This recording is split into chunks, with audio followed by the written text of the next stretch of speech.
Bonjour à vous.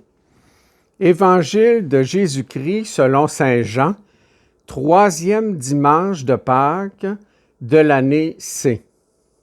Jésus se manifesta encore aux disciples sur le bord du lac Tibériade, et voici comment. Il y avait là Simon-Pierre avec Thomas, dont le nom signifie jumeau, Nathanaël de Cana en Galilée, les fils de Zébédée, et deux autres disciples. Simon-Pierre leur dit, « Je m'en vais à la pêche. » Ils lui répondent, « Nous allons avec toi. » Ils partirent et montèrent dans la barque. Or, ils passèrent la nuit sans rien prendre. Au lever du jour, Jésus était là sur le rivage, mais les disciples ne savaient pas que c'était lui. Jésus les appelle. « Les enfants, auriez-vous un peu de poisson? » Ils lui répondent, « Non. » Il leur dit, « Jetez le filet à droite de la barque et vous trouverez. » Ils jetèrent donc le filet et cette fois, ils n'arrivaient pas à le ramener tellement il y avait de poissons. Alors les disciples que Jésus aimait dit à Pierre, « C'est le Seigneur. » Quand Simon-Pierre l'entendit, déclara que c'était le Seigneur, il passa un vêtement, car il n'avait rien sur lui, et il se jeta à l'eau. Les autres disciples arrivent en barque, tirant le filet plein de poissons. La terre n'était qu'à 100 de mètres. En débarquant sur le rivage, ils voient un feu de braise avec du poisson posé dessus et du pain. Jésus leur dit, « Apportez-moi donc ce poisson que vous venez de prendre. » Simon-Pierre monta dans la barque et amena jusqu'à terre le filet plein de gros poissons. Il y en avait 153. Et malgré cette quantité, le filet ne s'était pas déchiré. Jésus dit alors, « Venez déjeuner. » Aucun des disciples n'osait lui demander, « Qui es-tu? » Il savait que c'était le Seigneur. Jésus s'approche, prend le pain et leur donne, ainsi que le poisson. C'était la troisième fois que Jésus, ressuscité d'entre les morts, se manifestait à ses disciples. Quand ils eurent déjeuné, Jésus dit à Simon-Pierre, « Simon, fils de Jean, m'aimes-tu plus que ceux-ci? » Il lui répondit, « Oui, Seigneur, je t'aime, tu le sais. » Jésus lui dit, « Sois le berger de mes agneaux. » Il lui dit une deuxième fois, « Simon, fils de Jean, m'aimes-tu? » Il lui répond, « Oui, Seigneur, je t'aime, tu le sais. » Jésus lui dit, « Sois le pasteur de mes brebis. » Il lui dit pour la troisième fois, « Simon, fils de Jean, est-ce que tu m'aimes? » Pierre fut peiné parce que pour la troisième fois, il lui demandait, « Est-ce que tu m'aimes? » Et il répondit, « Seigneur, tu sais bien que je t'aime. » Jésus lui dit, « Sois le berger de mes brebis. Amen, amen, je te le dis. Quand tu étais jeune, tu mettais ta ceinture toi-même pour aller là où tu voulais. Quand tu seras vieux, tu étendras les mains et c'est un autre qui te mettra ta ceinture pour t'amener là où tu ne voudrais pas aller. » Jésus disait cela pour signifier par quel genre de mort Pierre rendrait gloire à Dieu. Puis, il lui dit encore, « Suis-moi. » Acclamons cette parole de Dieu. Louange à toi, Seigneur Jésus. Alors, quel beau texte encore en ces temps de résurrection, donc cette période après donc le grand événement de Pâques. Donc, il y a trois éléments très importants et bien d'autres. Trois éléments importants qu'il faut considérer vraiment dans le texte.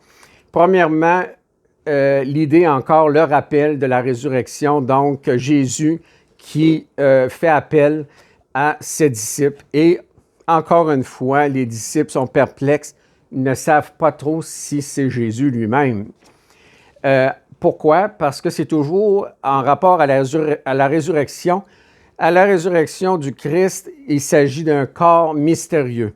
Alors, l'être humain ne peut pas arriver à comprendre ce phénomène surnaturel. C'est un phénomène très spectaculaire à la fois. C'est une énergie une forte énergie, et puis donc, qui s'apparente évidemment à la vie. On voit Jésus. Donc, dans ce sens-là, il faut toujours maintenir ce fameux mystère de la résurrection. Une chose est sûre, il faut toujours se rappeler qu'avec la résurrection du Christ, c'est l'enseignement majeur qui nous enseigne qu'il y a de la vie par l'Esprit après la mort. C'est l'ultime message par amour, donc l'Esprit d'amour de Dieu, notre âme qui, après la mort, se déploie vers la divinité. Le deuxième point culminant du texte, c'est le deuxième, mais en même temps, c'est le plus important. Le Christ pose la question 3 fois en faisant référence à Pierre, en faisant référence à Pierre qu'il l'a renié juste avant sa mort, pendant le repas, la dernière scène.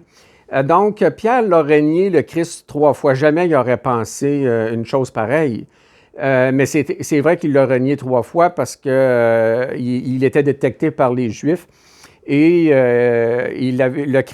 Jésus lui avait bien dit qu'avant que le coq chante aux petites heures du matin, il l'aurait renié 3 fois. Donc, c'est de la clairvoyance. Ça, à l'état pur, là, au niveau de la divinité du Christ, qu'il faut aussi considérer.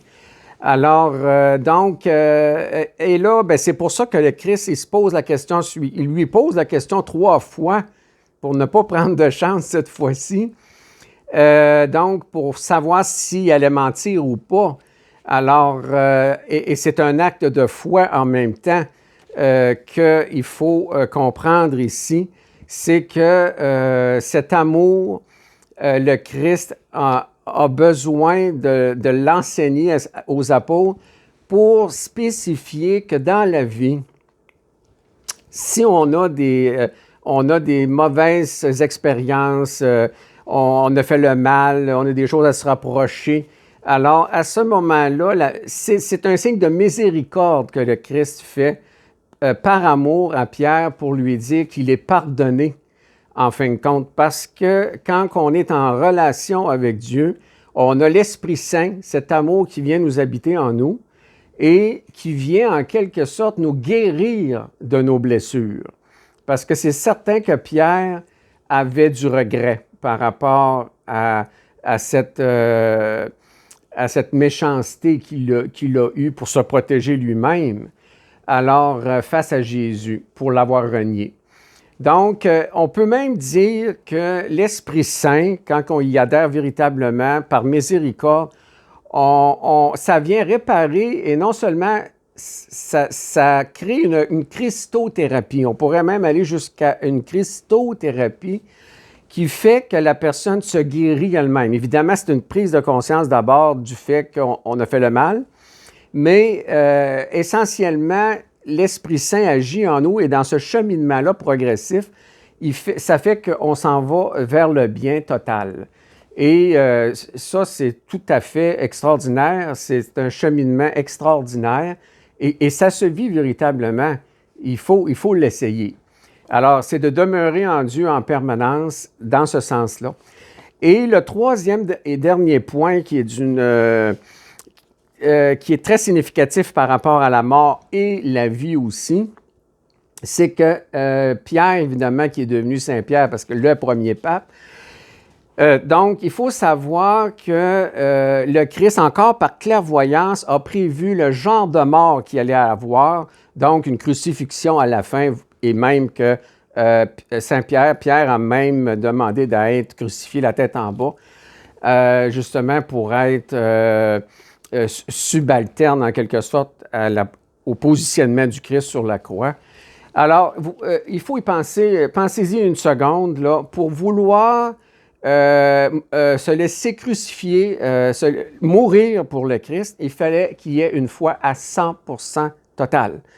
Il fallait qu'il soit sûr qu'il y ait de la vie après la mort.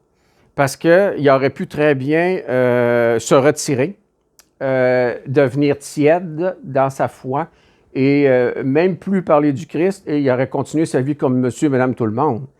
Alors, et c'est la même chose pour le Christ aussi, le Christ que lui, était sûr, avait un lien parfait avec le Père, avec Dieu. Donc, il savait, oui, que la mort était pénible, ça, il n'y a pas de doute là-dessus, mais il savait dans sa tête, en lien avec Dieu, qu'il allait continuer à vivre après. Ça, c'était certain, certain. Donc, c'était certainement un élément motivateur. Mais pour Pierre, pour le commun des mortels, Pierre a fallu il faut reconnaître sa grande foi pour avoir accepté de mourir pour le Christ, et bien d'autres aussi. On connaît beaucoup de saints et de chrétiens au tout début du christianisme qui ont donné leur vie carrément. Alors, et c'est un message extraordinaire, c'est un message d'amour, c'est un message de foi. Et quand on est continuellement en lien avec Dieu, c'est sûr et certain que peu importe que ça y a le mal, que ça y a le bien, c'est un état de grâce et ça nous aide. Alors, je pense qu'on ne peut pas demander mieux. Donc, comme à l'habitude, à la fin de cette présentation, je présente toujours mon livre Parcours que vous pouvez vous procurer sur Internet. Et je vous souhaite à tous et à toutes une bonne semaine.